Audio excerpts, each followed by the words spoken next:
Thank you for staying with us. Tunde Abaton, when we look at this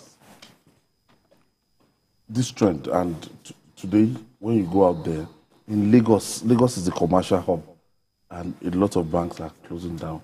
I went to the Polaris Bank somewhere around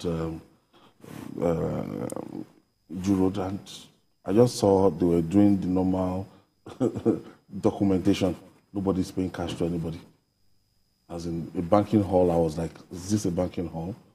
So everybody is just... Well, you will discover that you can take a look from that area down to probably Ikeja, except where you have a heavy industrial presence, where workers earn salaries, and where companies deposit money there. Along that stretch that you mentioned, there's no way, if there's no currency, that those banks can be busy.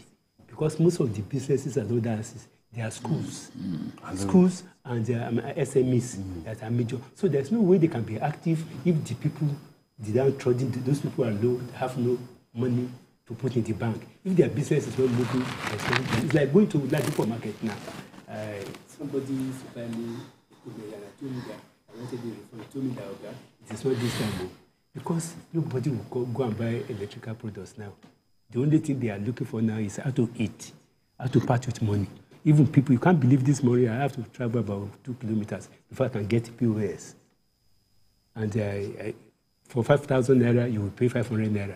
For 10,000, that's not a thriving industry. Naira. It's unfortunate that it is like this, but you expect such a situation in this kind of scenario we find ourselves. So banks have every reason in Lagos to want to close up. Why? Because when the mob of Lagos, when the thing starts, it will not recognize bank. It will not recognize big men. They will be overwhelmed. And that was what they did in Ogun State. They don't want to be overwhelmed because there are a lot of young people. Like I said, like in Abeokuta now, there are about 5 institutions of higher learning.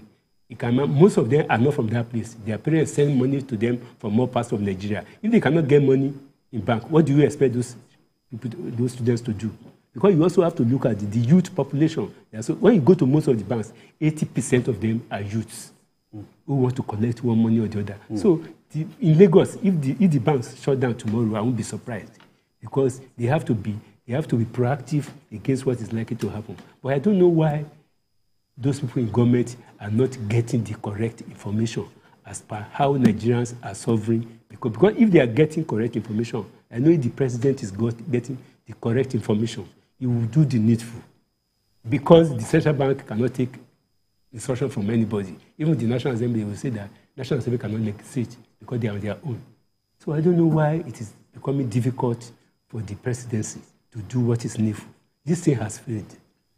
Some people went as far as saying that the Supreme Court, whatever their verdict is, that they are on their own. Yes. That the central bank is autonomous. And I was looking at what kind of talk is that? That's the Supreme Court in Nigeria? I was like, are you for real? Everybody is an analyst. Honestly, emergency analysts. Everybody. Including journalists, people without the education and the knowledge to speak on the issues that they want to talk about. The Supreme Court is not just the final court of record. It is also a court of policy. And when they call the Supreme Court the court of policy, it means that its pronouncement honestly becomes law. It may not be codified in our existing law, but its pronouncement becomes law. That's why it is called the court of policy. So there is something that the Supreme Court, and when we are in a dicey situation that we need to be advised on what do you do, you go to the Supreme Court. Obasanjo did that when during the Fayose impeachment drama. Obasanjo reached out to the CBN at that time, Belgore, said, explain to us what is the situation.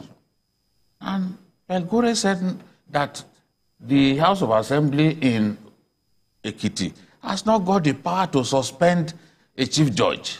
You've not got the power. And that's why the impeachment of Fayose remains A waste of time. When Fayose tried to come back, you know, some people decided to go to court. But the Supreme Court ruled that he was not impeached. James is calling us from Ikorodu in Lagos State here. Thank you for joining us, James. Good afternoon, Babajide, Ayo, and the other man in the room. Tunde Abaton. Okay, thank you for the correction.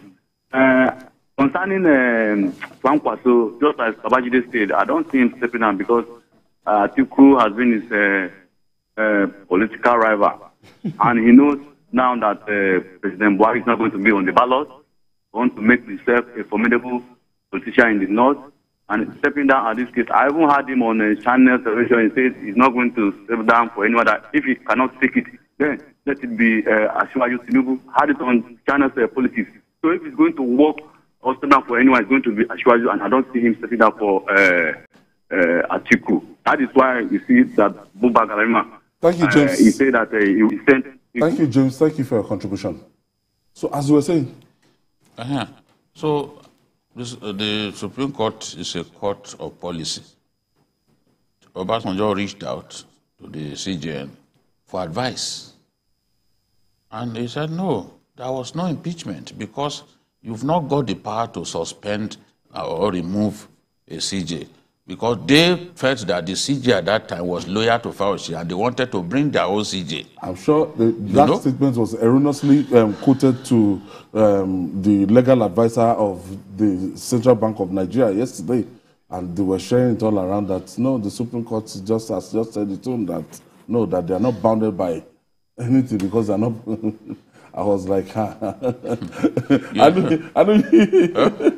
know you didn't see it. I would have called that. No, I saw it. People have been sending it to me. So I see these things.